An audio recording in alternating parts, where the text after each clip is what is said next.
Gente, eu vou seguir a seguinte metodologia aqui. Em vez de falar de teoria, eu vou falar um pouquinho também, eu vou começar a usar um método mais indutivo, tá? Ou seja, eu vou citar alguns exemplos práticos, tá? Alguns exemplos, e aí eu já vou fazendo reflexão, tá? Se fosse um seminário, eu tivesse mais tempo, eu ia dialogar com vocês, né?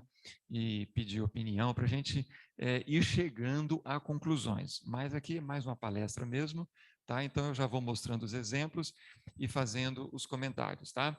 Passe, por favor. Muito bem. Aqui um dos objetivos que eu falei é ver como cada cultura enxerga a realidade, o ponto de vista. Então, quando a gente analisa esse assunto, eu quero ver aqui o ponto de vista, como é que eu enxergo a realidade. Eu, falante nativo de língua portuguesa, pertencendo a uma cultura brasileira, uma cultura latina, né? E eu, como falante nativo de língua inglesa, se fosse o caso, como uma pessoa de uma cultura anglo-saxônica, tá? Como é que a gente percebe? Porque cada cultura tem uma maneira de ver a realidade. Então, a língua, ela veicula uma cultura, uma maneira de entender a realidade. Então, eu peguei alguns títulos de filme aqui, tá? Para a gente poder fazer uma comparação. Por exemplo, você sabe que filmes não dá para traduzir literalmente, né? Existem aspectos culturais, aspectos mercadológicos, né? E isso, quando se traduz um filme, tem que fazer uma tradução que chame a atenção, né? Então, eu peguei alguns exemplos de filme aqui. Por exemplo, A Walk to Remember, Um Amor para Recordar, tá? Vocês veem que em inglês nós temos walk, no português ficou amor. Eu poderia traduzir como uma caminhada para lembrar, mas não foi traduzido assim, tá? Então a gente percebe aqui que no inglês a gente tem um foco já num aspecto mais factual, mais concreto, é uma caminhada. Então você está vendo um trajeto, tá? Então vamos pegando isso. Então já é algo mais concreto. No caso, o amor, aí já é algo mais subjetivo, tá percebendo? Então, o próximo filme, temos lá Airplane. Talvez se a tradução fosse avião, será que você iria lá assistir esse filme só pelo título? Talvez não. Mas uma pessoa de fala inglesa vê esse filme Airplane, para ele já está legal, né? Então, a gente percebe que o foco está no objeto, no concreto, tá? Então, ao se deparar com um filme Airplane, então a gente percebe que para um falante anglo-saxônico, o termo concreto chama muita atenção. Mas para nós, a gente precisa, aperta os cintos que o piloto sumiu, então a gente precisa de um pouco mais de contexto, né? Muitas vezes, e vocês sabem que os títulos são muito spoilers em língua portuguesa, né? No Brasil, né? E parece que a gente gosta disso, né? O título chama a atenção. Então ali já no título você já vê toda uma situação, né? Próximo. Aí segue esse filme, Analyze This, Máfia no Divã. Analise isto. Que título, né? Para nós não faria muito sentido. Mas analise isto. O verbo tem muita força na língua inglesa também, né? Segue. Esse filme com Sandra Bullock e Hugh Grant, 2 Weeks Notice. Tá. Aviso prévio de 2 semanas. Tá? É um fato que ocorre no filme, certo? E, no caso, amor à segunda vista, tá? Você já pode deduzir que houve um amor à segunda vista e tal, etc. No português, no inglês, aviso prévio de 2 semanas? Poderia ser, mas não traduziram assim. No inglês, a gente teve um fato que ocorre no filme. A advogada lá recebeu um aviso prévio, tá? Ela desistiu, acabou depois ficando, enfim, se apaixonou pelo chefe, tal, né? Quem assistiu o filme sabe, mas eu ressalto que em inglês houve um foco num fato e em português mais no sentimento, mais uma situação, né, que ocorreu. Próximo. Meet the parents. Entrando numa fria, né? Tá. Conheça os pais, né? Eu não assisti o filme, desse filme de Robert De Niro, mas com certeza deve ter a ver com conhecer os pais da moça, alguma coisa assim, né? Então, conheça os pais. Também mais um fato, né? E em português, mais a situação, né? O foco está mais na situação que ocorreu do filme, entendeu? Próximo. City by the Sea, cidade à beira-mar, o último suspeito, né? Então, em inglês, foco no concreto, na cidade, na localização e assim por diante, tá? Segue. Muito bem, vamos traduzir agora literalmente algumas marcas, né? O que não se faz, certo? Mas é só para exercício aqui, né? Então, vamos pensar, se Bill Gates fosse brasileiro, né? Se ele tivesse desenvolvido o sistema dele no Brasil, será que ele daria o nome da marca dele de janelas? Eu creio que não, tá? É uma hipótese, eu creio que não. Mas no inglês, Windows, né? Windows. Windows é um objeto concreto. Por quê? Porque ele desenvolveu um sistema operacional baseado em janelas. Você vai abrindo janela, fecha uma, fecha outra. Antes não havia isso, certo? Então, ele enxergou a realidade e deu o nome à marca dele com base num aspecto concreto do próprio sistema dele, certo? Apple, não sei porque o Steve Jobs deu o nome de Apple, mas o fato que em português seria maçã, tá? Não sei se seria um nome interessante para uma marca, mas no inglês pegou, né? Então, mais uma vez, o concreto, tá? Ok, hardware, software. A gente sabe que hardware são os equipamentos, né? De computador, tá? Se eu fosse traduzir, seriam os produtos duros, tá? Por quê? Porque tem que ver com os aspectos concretos materiais, né, da computação. E os softwares são, literalmente, seriam os produtos moles, flexíveis. Aqui a ideia é que os softwares são as coisas imateriais, né, que você instala no computador, não é coisa que você está pegando ali, né?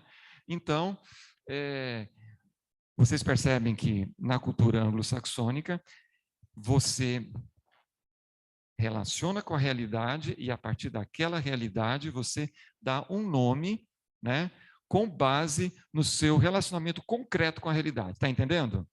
No português, a gente, na nossa cultura, a gente fica mais com o conceitual, certo? Então, quando eu falo que né, produtos, por exemplo, produtos flexíveis, algo mais conceitual, eu dificilmente chamaria um software de produto mole se eu fosse Bill Gates aqui no Brasil desenvolvendo, né? Entendeu?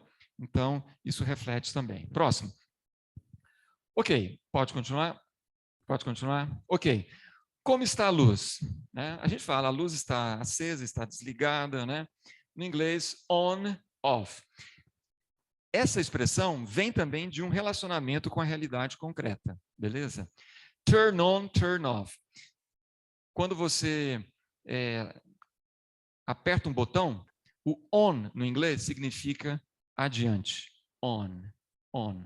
É quando você vai para frente. A gente fala go on, continuar, certo? Então, o on é um advérbio, pode ser uma preposição, mas pode ser um advérbio, tá? Então, go on é ir adiante. Então, turn on é quando você aperta ou vai adiante. O turn off, você desliga e o off no inglês é uma preposição que significa afastar. Tá? Então, quando o turn off, você afasta e aí o elemento lá não tem mais contato com a energia. Né? Então, a expressão on-off ficou para ligar. Agora, a gente usa o termo ligar, desligar, que é um termo conceitual. É uma conceitualização, certo? Mas no inglês é concreto. a partir desta imagem, você estabeleceu um conceito. Então, eles ficam mais com o concreto. A gente prefere ficar mais com o conceitual. Entenderam?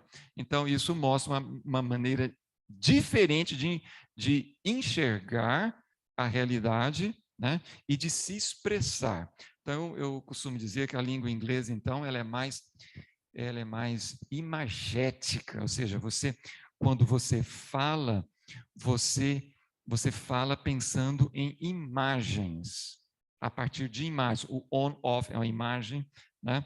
Pode ser que as pessoas, às vezes, percam, tá, esse aspecto quando a palavra fica já na língua, mas na origem ela ela tem origem no concreto, beleza? Segue. Eu não falaria em inglês, em português, a luz está distante, apagada, ou a luz está, enfim, tá? Continue. Segue. Tá. Agora, algumas expressões linguísticas, vamos lá. I'm looking forward, né? I'm looking forward. É a expressão quando você fala, eu aguardo com ansiedade, né? I'm looking forward to meeting you. Né? Espero vê-lo, aguardo com ansiedade ver você, né?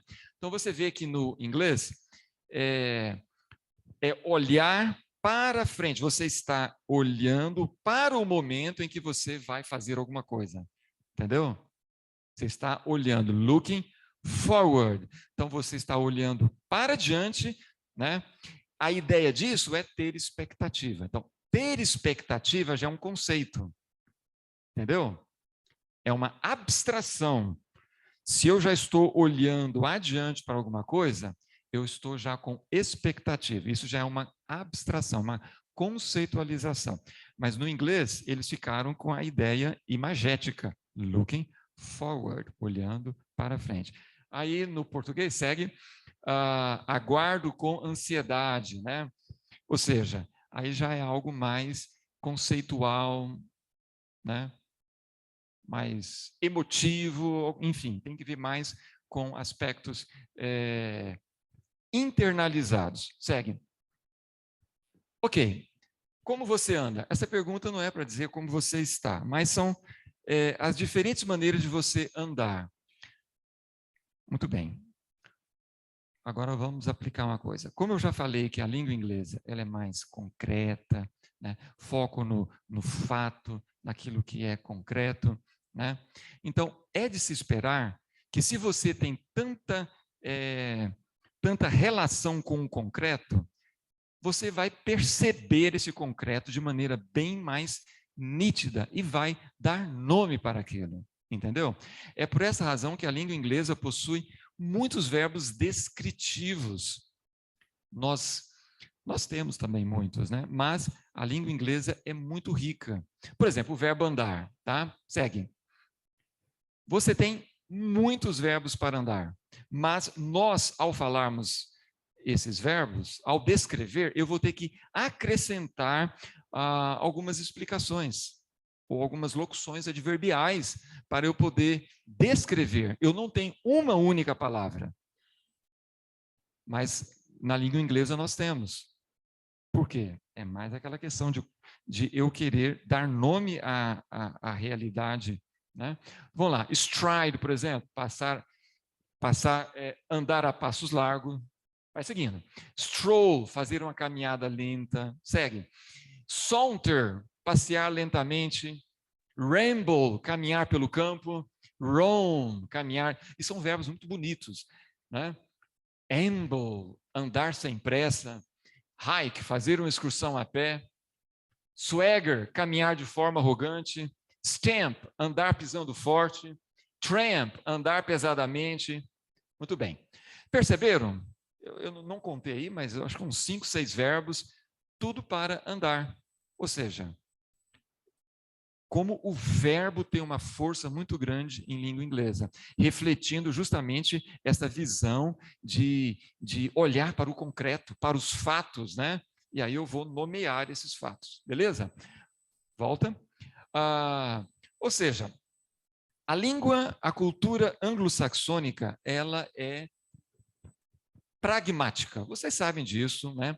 O americano é pragmático, a cultura anglo-saxônica é muito pragmática. Então, tudo isso reflete muito desse pragmatismo, né?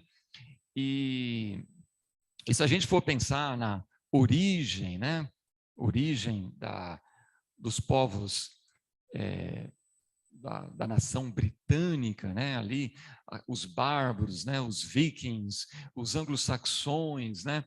Eram pessoas de realmente não eram filósofos, certo? Não eram não eram latinos, não eram gregos, né? Eram gente da guerra, da conquista, né? Gente do concreto mesmo. Então, a cultura anglo-saxônica tem esta origem, né, histórica, cultural, e que se refletiu na língua, certo? Então, eles vão direto ao ponto. Vão direto ao ponto, tá? Segue. Agora eu vou mostrar algumas frases aqui. Se a gente fosse traduzir literalmente, né? I want him to come. Ali foi uma tradução bem palavra por palavra, só para a gente perceber como que seria falando isso, né? Então, eu quero ele vir. Beleza. Não precisei colocar ali, eu quero que ele venha, já uso o subjuntivo aí e tal, né? Etc, né? She wants me to call her. Ela quer me chamar ela, né? Então, você percebe que eu não... claro que a língua inglesa tem estruturas também complexas, mas se a gente for ver o inglês mais coloquial, e quanto mais coloquial e menos literário, ele vai ser assim, mais direto, certo? Mais pragmático, diríamos, né? E aí tem outros exemplos, né? Olha, Paul wanted Jane to go. Paul queria a Jane ir. Acabou, resolveu o problema. The older he gets, the wiser he becomes. O mais velho ele fica, o mais velho ele se torna. A gente falaria, quanto mais velho ele fica, tanto mais velho e tal. Claro que isso aí já reflete a estrutura latina. A língua latina é uma língua mais estruturada, mais sofisticada, né? Refletindo toda uma cultura, né? Oi? Qual frase? Oi? É verdade, obrigado. O mais sábio ele fica. É isso mesmo, obrigado. Tá ligado aí, né? Agora aí, the more you study, the more you learn. Né? O mais você estuda, o mais você aprende, né? Agora, olha aquela ali, eu gosto de mostrar isso para meus alunos, né? No sooner had I closed my eyes than I fell asleep. Ó, o Google já traduz isso muito bem, viu? Não mais cedo tinha eu fechado os olhos do que caí adormecido. Ou seja, eu caí adormecido não foi mais cedo do que eu tinha fechado os olhos. As duas coisas aconteceram praticamente no mesmo momento. Só que no inglês, a sintaxe da língua inglesa, muitas vezes, ela é meio aleatória, vamos dizer assim, certo? Você inverte aquilo. A língua portuguesa tem uma estruturação, um costuramento sintático, né? Eu já falei isso para vocês, mais preciso. Segue. Muito bem. Agora eu vou teorizar um pouco, tá? Eu vou ir da prática para a teoria. Como eu falei, eu ia usei um método mais indutivo. Então, são 3 livros aqui em que eu me baseei, e além também de reflexões pessoais. Esse livro aqui do Quesnel et Urquin é um livro explicando sobre os verbos ingleses. É um livro em francês, tá? 6.000 verbes anglais, l'air composé, forma et emploi, tá? E esse daqui é de Vinay Darbenet, também é um francês, tá? Está traduzido para o inglês, Comparative Stylistics of French and English. E esse é Agenor Soares, Guia Prática da Tradução Inglesa. Então, esses livros me ajudaram também a fazer essas reflexões. Segue? Muito bem, pessoal, dê uma olhada nesses 2 parques aqui, tá? Esse é um exemplo dado pelo Quesnel et Urquin, daquele primeiro livro que eu apresentei, tá? Esse primeiro parque aqui é um parque em Londres, o Hyde Park de Londres, tá? Esse parque foi aberto no começo do século XVII, então um parque muito antigo, tá? E você vê ali, tá errado aí, tá, pessoal? Tá invertido. Eu fiz isso hoje à tarde, um tanto quanto rápido. O Hyde Park é o outro. Esse daqui é os Jardins das Tulherias em Paris, beleza? Então, esse daqui. Então, o primeiro aqui, o Jardim das Tulherias, é na França. Este aqui, tá? Você está percebendo que as árvores estão bem simétricas aqui, bem enfileiradas, certo? Né?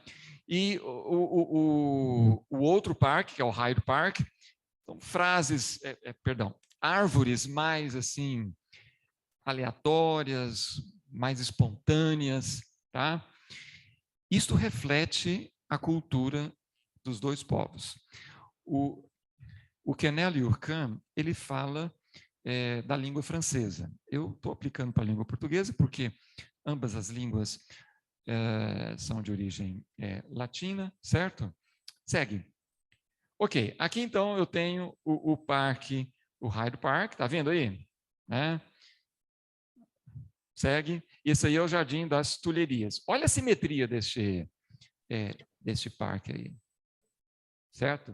Então a gente percebe que houve aí no Parque das Tulherias todo um planejamento arquitetônico, algo no mundo das ideias, tá? E o outro parque é um parque mais, ele foi surgindo, né, se desenvolvendo, tá? Os dois têm a sua estrutura, mas diferente. Segue. Muito bem. Então, esses autores, eles falam que para a gente compreender o povo, compreender uma língua, nós temos que compreender o povo que fala esta língua, né, e a cultura dele. Então, os ingleses, e no sentido mais amplo, os falantes de língua inglesa, são fruto da cultura anglo-saxônica, já comentei aqui, certo? E essa cultura tem como característica o pragmatismo, ok? Segue. Então, o que é o pragmatismo? Uma definição aqui básica do dicionário, né? Ele leva em conta aspectos práticos, realistas, concretos. Eu já mostrei vários exemplos de como isso se reflete na língua inglesa, tá? Então, a validade de determinado comportamento, ideia e procedimento se mede pelo seu bom êxito prático e não tanto por considerações de ordem filosófica, normativa ou prescritiva, certo? Então, no pragmatismo, o que conta mais são as fórmulas pré-definidas. Não são as formas pré-definidas, mas um conjunto de regras determinado por práticas e costumes culturais, tá? Então, o pragmatismo é mais fundamentado no uso. Oi? 5 minutos. Pensei que ia até 9h30. O meu relógio está atrasado. Obrigado. Muito bem, mas está acabando. Segue. Então, o que acontece? A língua inglesa, ela é comparada a esse jardim inglês, espontâneo, natural, segue? E a língua francesa, no caso, a língua portuguesa, os autores comentam da língua francesa, mas aplicando para a língua portuguesa, é mais semelhante a um jardim francês, harmonioso, simétrico, ok? Segue? Muito bem. Então, nesse sentido, só agora, falando de maneira mais teórica, o que eu já tinha comentado, a gente faz um contraste, então, entre o concreto e o abstrato, né? A língua inglesa se atém mais aos fatos, né? A gente viu isso em exemplos de filmes, etc. E a língua portuguesa mais às ideias, aos conceitos, né? Então, e isso se reflete ali nesses dois jardins, né? Representando cada uma dessas culturas. Segue? Ok.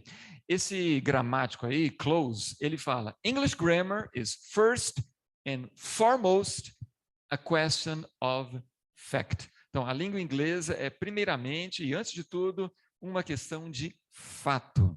Então, a preocupação é com fatos. Então, os fatos têm a predominância. Segue. E como você está preocupado com a realidade, com os fatos, em descrever, o verbo vai ocupar uma posição central na língua inglesa. E na língua portuguesa, claro que a gente usa verbo também. Eu quero dizer aqui que aqui eu estou mostrando num contexto mais polarizado, mas na verdade não é um tudo ou nada. Claro que todos esses aspectos se aplicam às duas línguas, né? Mas eu estou mostrando aqui tendências, tá? Tendências, né? Então, por exemplo, um falante de língua portuguesa, se ele estiver passeando no Jardim das Tulherias, ele vai usar o substantivo abstrato passeio, é um substantivo, tá? Para descrever as atividades ali. Mas, se ele quiser falar de diferentes tipos de passeio, ele vai dizer passeio a pé, a cavalo, de bicicleta. O inglês vai ter um verbo para cada um, certo? Volte. Nós temos lá walk, ride, drive, sail. Lembra daqueles verbos para caminhar, que também tem diferentes, né? Próximo. Outra coisa, a língua inglesa é mais fundamentada na experiência, aquilo que dá certo, o uso, né? E isso se reflete no sistema jurídico das duas culturas, né? Vocês que já assistiram filmes de advogado, eu gosto de assistir filmes de advogado, na cultura anglo-saxônica, né, o foco são nos casos, na jurisprudência, né? Kramer versus Kramer, etc. Eles sempre vão citando casos. Na cultura romana, né, a ênfase é na lei, nos códigos, né? É por isso que eles chamam de case law, né? São a lei baseado em casos. E aqueles casos vão virando jurisprudência, etc. Né? Então, a língua inglesa ocorre a mesma coisa, né? Muita coisa se explica porque foi usado assim, né? Agora, a língua portuguesa tem mais regras, estruturas. Segue? Muito bem. E para terminar, eu desenvolvi aqui essas 8 categorias estilísticas, né? Para uma outra situação, para cada uma dessas eu desenvolvi outros contrastes, né? Que não vai ser o caso hoje aqui, né?